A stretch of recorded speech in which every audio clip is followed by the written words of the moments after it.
What's up mga kakumpuni? Meron tayong tanggap, A72, ayaw mag-charge. Ito. Tapos, kabagsak daw to kaya tatry natin ito Madalas kasi yan dito didiinan mo yan Ay, tumunog, no? Tignan natin yan.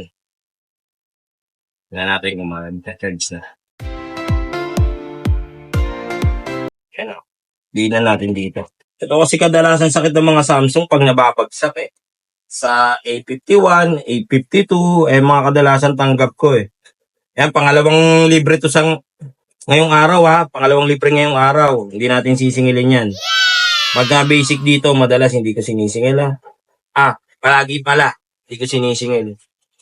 Syempre sa iba, nagbabayad naman din kasi sila ng pwesto. Kung kahit abutan nyo na lang yung ibang mga technician.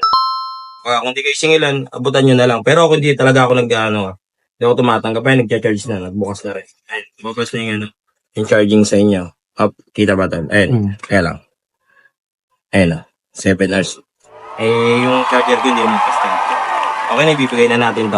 Kaya lang, dikita ko. Inano ko na rin to pre, yung nigpitan ko na para kahit mabagsak. Hindi na kasi masira yung charging pin nito.